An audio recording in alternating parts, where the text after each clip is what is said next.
sumilay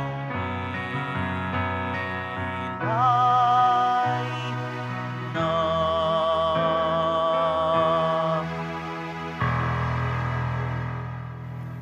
Simulan natin ang ating pagdiriwang sa ngalan ng Ama at ng Anak at ng Espiritu Santo. Amen. Ang pagpapala ng ating Panginoong Hesukristo, ang pag-ibig ng Diyos Ama, at ang pakikipagkaisa ng Espiritu Santo naway sumainyong lahat. At sumaiyo rin. Mga kapatid, tinipon tayo bilang kaanib ng angka ng Diyos.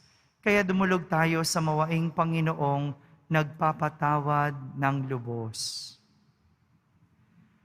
Sinugong tagapagpagaling sa mga nagsisisi, Panginoon, kaawaan mo kami. Panginoon, kaawaan mo kami. Dumating na tagapag-anyayang mga makasalanan ay magsisi, Kristo, kaawaan mo kami. Kristo, kaawaan mo kami. Nakaluklok ka sa kanan ng Diyos Ama para ipamagitan kami. Panginoon, kaawaan mo kami. Panginoon, kaawaan mo kami. Kaawaan tayo na makapangyarihang Diyos, patawarin tayo sa ating mga kasalanan at patnubayan tayo sa buhay na walang hanggan. Amen. Manalangin tayo. Ama naming makapangyarihan, tanang pinakamabuti iyong tinataglay.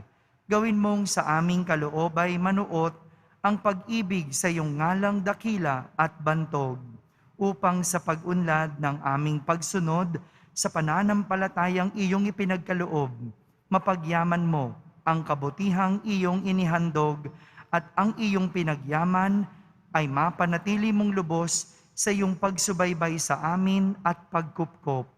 Sa pamamagitan ni Jesucristo, kasama ng Espiritu Santo, magpa sa walang hanggan. Amen. Pagbasa mula sa sulat ni Apostol San Pablo sa mga taga-Kolosas. Mga kapatid, mula nang marinig namin itong tungkol sa inyo, patuloy naming idinadalangin sa Diyos na naway puspusin niya kayo ng kaalamang kaloob ng Espiritu upang lubusan ninyong maunawaan ang kanyang kalooban. Sa gayon, makapamumuhay kayo ng karapat-dapat at kalugod-lugod sa Panginoon, sasagana sa mabuting gawa at lalawak ang inyong pagkakilala sa Diyos. Idinadalangin din namin kayo'y patatagin niya sa tulong ng kanyang dakilang kapangyarihan upang masaya ninyong mapagtiisan ang lahat ng bagay. At magpasalamat kayo sa Ama, sapagkat minarapat niyang ibilang kayo sa mga hinirang na magmamana ng kaharian ng kaliwanagan. Iniligtas niya tayo sa kapangyarihan ng kadiliman at inilipat sa kaharian ng kanyang minamahal na anak. Sa pamamagitan ng anak, tayo'y pinalaya at pinatawad sa ating mga kasalanan. Ang salita ng Diyos. Salamat sa Diyos. Ang Diyos na rin ang naghayag ng handog niyang pagliligtas. Ang Diyos na rin ang naghayag ng handog niyang pagliligtas. Ang tagumpay niyang ito'y siya na rin ang naghayag. Sa harap ng mga bansay nahayag ang pagliligtas. Ang pangako sa Israel, lubos niyang tinutupad. Ang Diyos na rin ang naghayag ng handog niyang pagliligtas. Tapat siya sa kanila at ang pag-ibig ay wagas. Ang tagumpay ng ating Diyos kahit saan ay namalas. Magkaingay na may galak yaong lahat na daigdig. Ang poon ay buong galak na purihin sa pag-awit. Ang Diyos na rin ang naghayag ng handog niyang pagliligtas. Sa saliw na mga lira, iparinig yaong tugtog, at ang poon ay purihin ng tugtuging maalindog. Tugtugin din ang trompeta, nakasaliw ang tambuli, magkaingay sa harapan ng poon na ating hari. Ang Diyos na rin ang naghayag ng handog niyang pagliligtas.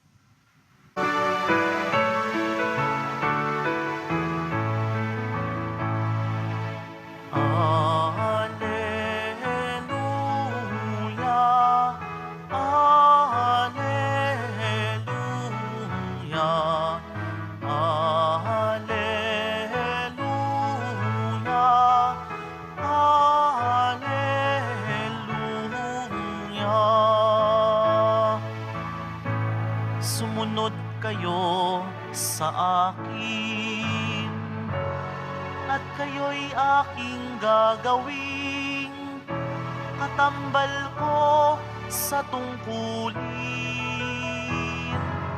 Alleluia,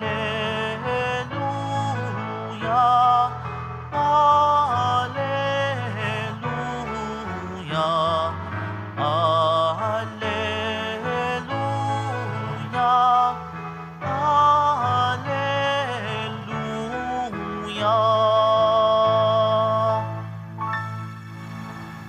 Sumainyo ang Panginoon. At sumaiyo rin. Ang mabuting balita ng Panginoon ayon kay San Lucas. Papuri sa iyo, Panginoon.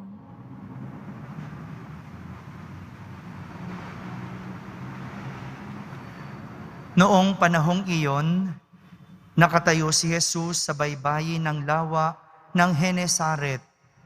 Pinagkalimpumpunan siya ng napakaraming tao na ibig makarinig ng salita ng Diyos. May nakita siyang 2 bangka sa baybayin. Nakalunsad na ang mga mangingisda at naguhugas ng kanilang mga lambat. Lumulan siya sa isa sa mga bangka at hiniling kay Simong may-ari nito na ilayo ng kaunti sa tabi. Naupo siya sa bangka at nangaral sa mga tao. Pagkatapos niyang magsalita, ay sinabi niya kay Simon, "Pumalaot kayo at ihulog ang mga lambat upang manghuli." Sumagot si Simon, "Guro, magdamag po kaming nagpagod at wala kaming nahuli. Ngunit dahil sa sinabi ninyo, iuhulog ko ang mga lambat." Gayon nga ang ginawa nila, at sa dami ng kanilang huli ay halos magkandasira ang kanilang mga lambat. Kaya't kinawayan nila ang kanilang mga kasamahang nasa ibang bangka upang patulong, at lumapit naman ang mga ito. Napuno ang 2 bangka na halos lumubog. Nang makita yon ni Simon Pedro, siya'y nagpatira pa sa paanan ni Jesus at nagsabi, "Lumayo po kayo sa akin, Panginoon, sapagkat ako'y makasalanan." Naggilalas siya at kanyang mga kasama dahil sa dami ng kanilang huli. Gayon din sina Santiago at Juan, mga anak ni Zebedeo, na ang mga kasosyo ni Simon. At sinabi ni Jesus kay Simon, "Huwag kang matakot. Mula ngayoy, mamamalakaya ka ng mga tao." Nang maitabi na nila ang kanilang mga bangka, iniwan nila ang lahat at sumunod kay Jesus. Mga kapatid, ang mabuting balita ng Panginoon. Pinupuri ka namin, Panginoong Hesukristo. Magandang araw po sa inyong lahat. Isang malungkot na araw ang nangyari sa mga alagad ni Jesus na mga mangingisda. Malungkot ang araw ng mga mangingisda. Dahil matapos nilang pumalaot, magdamag, matapos nilang magpagod at magpuyat, wala silang nahuli. Para sa isang batikang mangingisda, malungkot ang pangyayaring ito. Dahil imposibleng hindi nila alam kung paanong mangisda. Imposible na hindi nila alam kung saang lugar makakahuli. Dahil batikan, alam at magaling ang mga ito. Pero dahil sa hindi inaasahan at hindi maipaliwanag na pangyayari, wala silang naging huli. Kumbaga, bagsak sina Simon noong gabing iyon. Pero dahil nakita ni Jesus ang kanilang kalungkutan at ang nangyari sa kanila, inutusan sila ni Jesus na pumalaot noong umagang iyon at inutusan silang ihulog ang kanilang mga lambat. Para sa isang mangingisda, kalokohan iyon. Dahil hindi pumapalaot ang mangingisda sa umaga. Kung sa gabi nga, wala silang nahuli, imposibleng may mahuli sa umaga. Pero dahil sa pananampalataya nila kay Jesus, kahit parang imposible, sinunod nila si Jesus. At laking gulat ng mga alagad nang hilahin nila ang kanilang mga lambat. Halos mapunit ito sa dami ng kanilang huli. At ang sabi nga sa ating ebanghelyo, napuno ang 2 bangka na halos lumubog sa dami ng kanilang huli.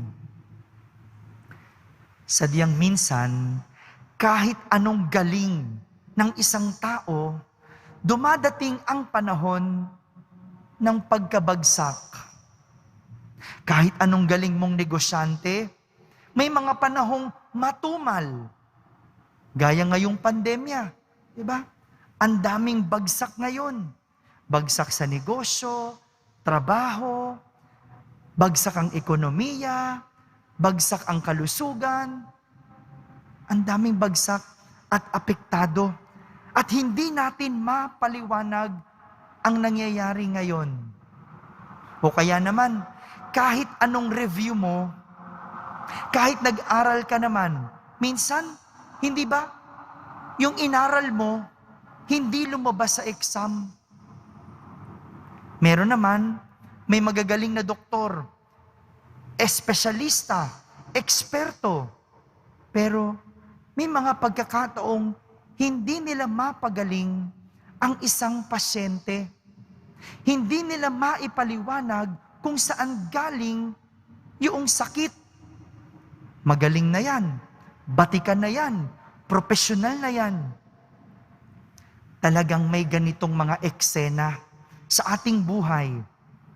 Mahirap ipaliwanag at maunawaan dahil sadyang nangyayari ang pagkabagsak. Gaya ng mga mangingisda sa ating ebanghelyo, hindi nila inakala na wala silang mahuhuli noong gabing iyon. Bagsak, ika nga, pero dahil sa kanilang pananampalataya kay Jesus, dahil sa kanilang paniniwala kay Jesus, binuksan nila ang kanilang isip at puso sa nais ng Diyos, kahit ito ay imposible. Imposibleng mangisda sa umaga, pero binuksan nila ang kanilang isip. Hinayaan nilang dalhin sila ng Diyos sa Kanyang plano. Pinagpatuloy lang nila ang nais ng Diyos. Kaya sa huli, hindi man sila naibalik sa pangingisda, ginawa silang mamalakaya ng mga tao. Binago ng Diyos ang lahat ng nangyari. Iniba ng Diyos ang kanilang buhay. Hindi na isda ang kanilang huhulihin at hahanapin dahil ginawa silang mamalakaya ng Diyos ng mga taong maglilingkod sa Kanya. Maaring bagsak tayo ngayon. Merong nalugi sa negosyo, nawala ng trabaho, bagsak ang ekonomiya, nagkahiwalay ang pamilya, at kung ano-ano pa. Hindi mo man ito ginusto, o kahit na sige, ginusto mo ito, at kasalanan mo ang nangyari.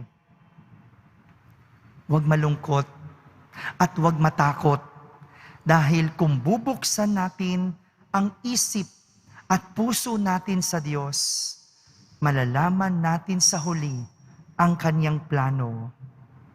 Kaya ituloy mo lang, hiniwalayan ka, nalugi ka, malungkot ka, bagsak ka, ituloy mo lang, maniwala ka lang, manampalataya ka sa Diyos. Sa huli, hindi kanya bibiguin. Amen.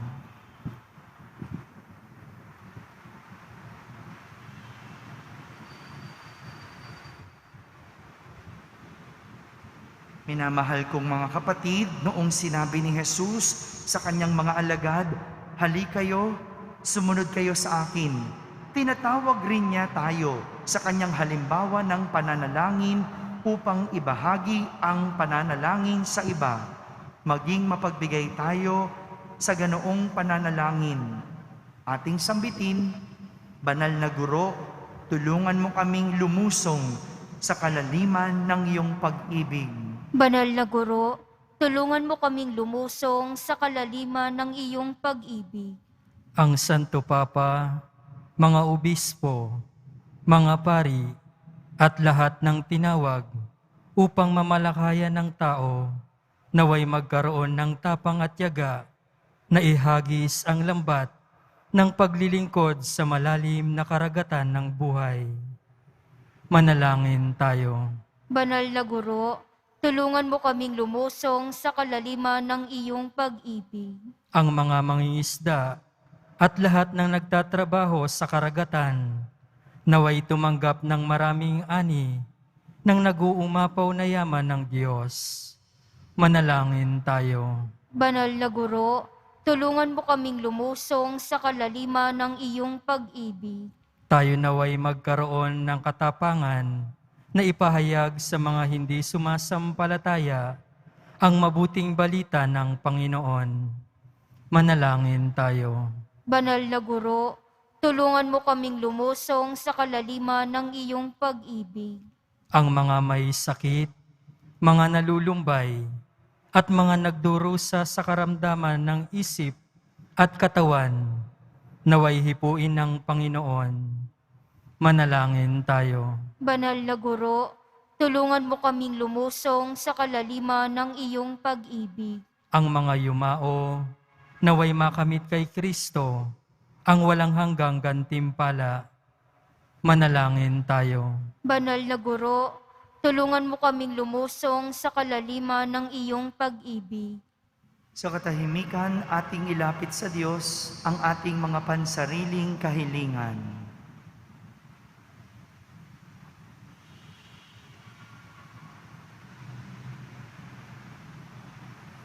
Manalangin tayo.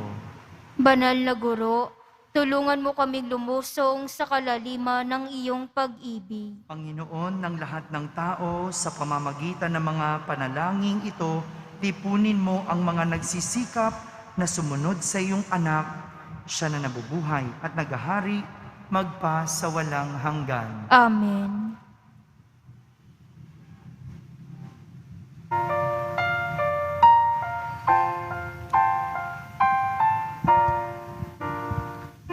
Paghahanda ng alay ay narito poon, ang alak at tinapay dala sa altar mo. Anyo'y magiging tunay, dugo mo't katawan, aming tatanggapin ngayon, magbibigay buhay.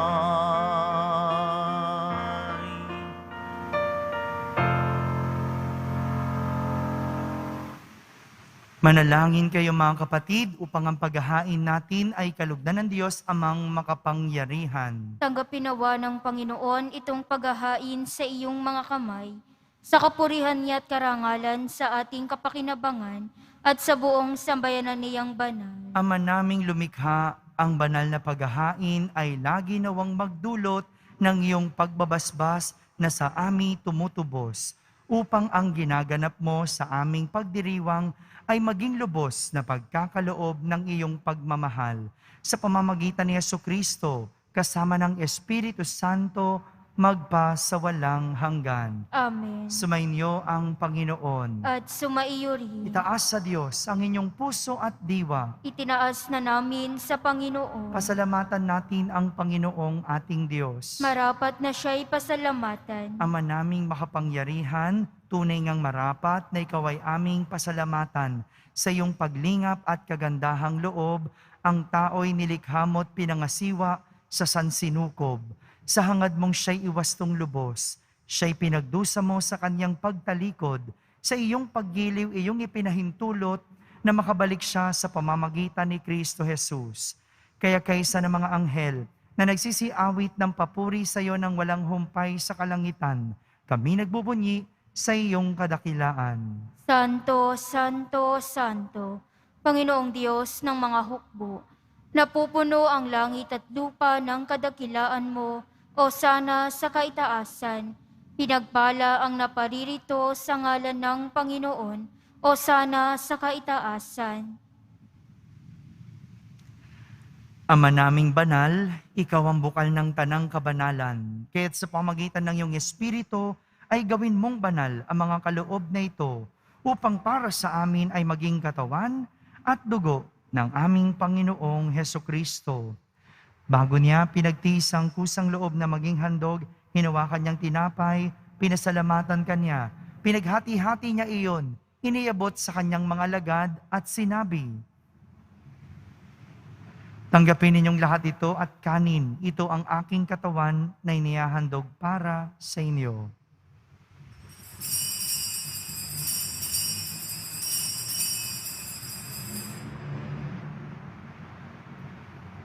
Kaya hindi naman matapos ang hapunan, hinawakan niyang kalis, muli kanyang pinasalamatan.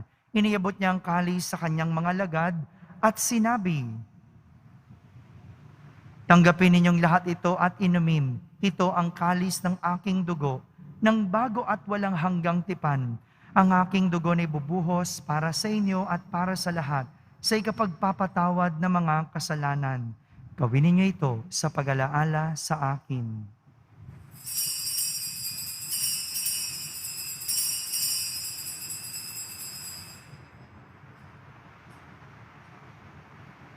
Ipagbunyi natin ang misteryo ng pananampalataya. Si Kristo'y namatay, si Kristo'y nabuhay, si Kristo'y babalik sa wakas ng panahon. Ama, ginagawa namin ngayon ang pag-alaala at pagkamatay at muling pagkabuhay ng iyong anak. Kaya't inaalay namin sa iyo ang tinapay na nagbibigay buhay at ang kalis na nagkakaloob ng kaligtasan. Kami nagpapasalamat dahil kami iyong minarapat na tumayo sa harap mo para maglingkod sa iyo. Isinasamo namin kaming magsasalo-salo sa katawan at dugo ni Kristo ay mabuklod sa pagkakaisa sa pamamagitan ng Espiritu Santo. Ama, lingapin mong iyong simbahang laganap sa buong daigdig. Puspusin mo kami sa pag-ibig kaysa ni Francisco na aming Papa, ni Jose na aming Obispo, at ng Tanang Kaparian. Alalahanin mo rin ang mga kapatid naming nahimlay na may pag-asang sila'y muling mabubuhay, gayon din ang lahat ng mga pumanaw. Kaawan mo sila at patuloyin sa iyong kaliwanagan. Kaawan mo at pagindapating kaming lahat na makasalo sa iyong buhay na walang wakas. Kaisa na mahal na Birheng Maria na Ina ng Diyos, ng kabiyak ng puso niyang si San Jose, kaysa ng mga apostol at ng lahat ng mga banal na namuhay dito sa daigdig ng kalugod-lugod sa iyo. May pagdiwang nawa namin ang pagpupuri sa kararangal mo sa pamamagitan ng iyong anak na aming Panginoong Hesukristo. Sa pamamagitan ni Kristo, kasama niya at sa Kanya, ang lahat ng parangal at papuri ay sa iyo, Diyos amang makapangyarihan, kasama ng Espiritu Santo, magpa sa walang hanggan. Amen. Sa tagubilin ng mga nakahagaling na utos at turo ni Jesus na Panginoon natin at Diyos, ipahayag natin ng lakas loob. Ama namin, sumasalangit ka, Sambahin ang ngalan mo. Mapasa amin ang kaharian mo. Sundin ang loob mo dito sa lupa para nang sa langit. Bigyan mo kami ngayon ng aming kakanin sa araw-araw at patawarin mo kami sa aming mga sala para ng pagpapatawad namin sa nagkakasala sa amin. At huwag mo kaming ipahintulot sa tukso at iadya mo kami sa lahat ng masama. Hinihiling namin kami iadya sa lahat ng masama, pagkalooban ng kapayapaan araw-araw, iligtas sa kasalanan at ilayo sa lahat ng kapahamakan, samantalang aming pinananabikan ang dakilang araw ng pagpapahayag ng tagapagligtas naming si Heso Kristo. Sapagkat iyo ang kaharian at ang kapangyarihan at ang kapurihan magpakailanman. Amen. Panginoong Heso Kristo, sinabi mo sa iyong mga apostol, kapayapaan ang iniiwan ko sa inyo, ang aking kapayapaan ang ibinibigay ko sa inyo. Tunghayan mo ang aming pananampalataya at huwag ang aming pagkakasala. Pagkalooban mo kami ng kapayapaan at pagkakaisa ayon sa iyong kalooban, kasama ng Espiritu Santo, magpa sa walang hanggan. Amen. Ang kapayapaan ng Panginoon ay laging sumainyo. At sumaiyo rin. Magbigayin kayo ng kapayapaan sa isa't isa. Kapayapaan po para sa lahat. Kordero ng Diyos na nag-aalis ng mga kasalanan ng sanlibutan, maawa ka sa amin. Kordero ng Diyos na nag-aalis ng mga kasalanan ng sanlibutan, maawa ka sa amin. Kordero ng Diyos na nag-aalis ng mga kasalanan ng sanlibutan, ipagkaloob mo sa amin ang kapayapaan.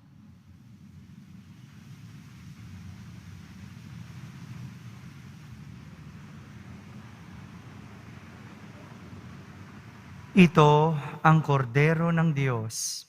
Itong nag-aalis sa mga kasalanan ng sanlibutan.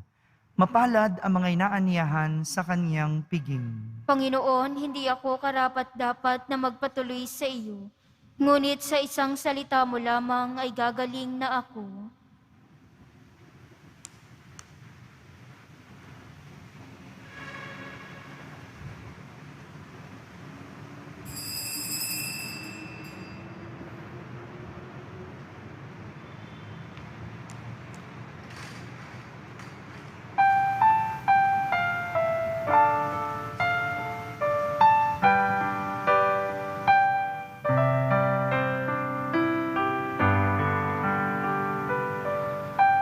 Itong alon sa dagat, tulad ng ating buhay. Kung minsan ay tahimik, kung minsa'y magalaw, ganyan ang ating buhay. Kung mayroong kalungkutan,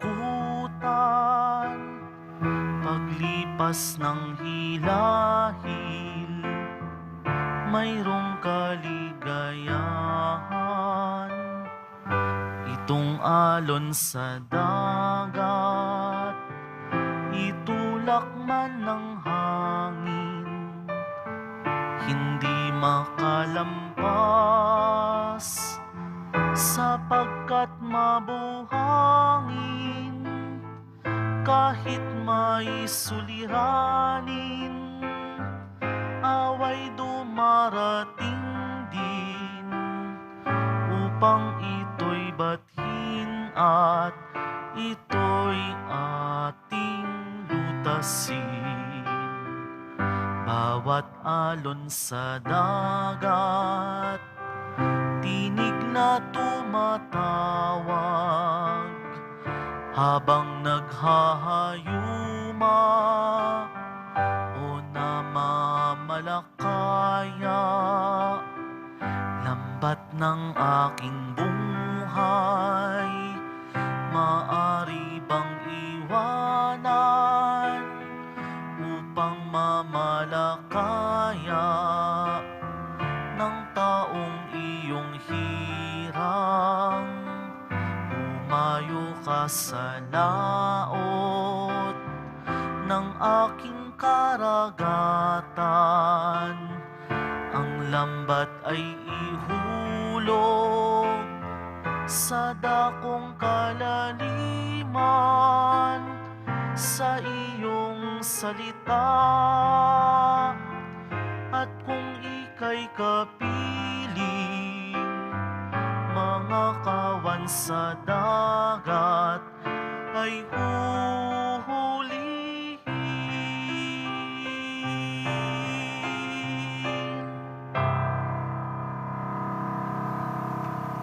Manalangin tayo. Ama naming mapagmahal, kaming nagsalo-salo sa pagkain mong bigay ay humihiling ng lakas mong inilalaan upang ang kagandahang loob nami madagdagan sa pagdilingkod namin sa iyong kadakilaan na nagpapaalab sa pag-ibig namin sa kapwa-tao. Sa pamamagitan ni Jesucristo, kasama ng Espiritu Santo, magpa sa walang hanggan. Amen. Sumainyo ang Panginoon. At sumaiyo rin. Pagbabasbas ng Poong Yesus Nazareno. Mahal na Poong Yesus Nazareno, inihayag mo sa pamamagitan ng krus ang walang maliw na pag-ibig ng Diyos sa sangkatauhan. Pakinggan mong kahilingan ng iyong angkan na nagsusumamo sa iyo. Makamtanawan nila ang inyong katugunan at tanggapin ang kasagutan na may utang na loob na tinatanaw. Basbasan din po ninyo ang lahat na may karamdaman at nahihirapan. Sa pamamagitan ng bendisyon na ito, naway maalala nila ang mga pangako nila noon sa binyag na ikaw ang kanilang iibigin at pagdilingkuran bilang Panginoon magpa sa walang hanggan. Amen. At pagpalain kayo ng makapangyarihang Diyos, Ama, Anak, at Espiritu Santo. Amen. Tapos na po ang ating pagdiriwang, humayking taglay ang pag-ibig at kapayapaan ng Poong Jesus Nazareno. Salamat sa Diyos.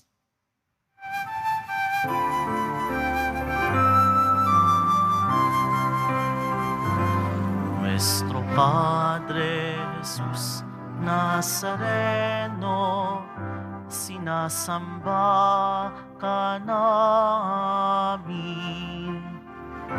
Pinipintuho ka namin.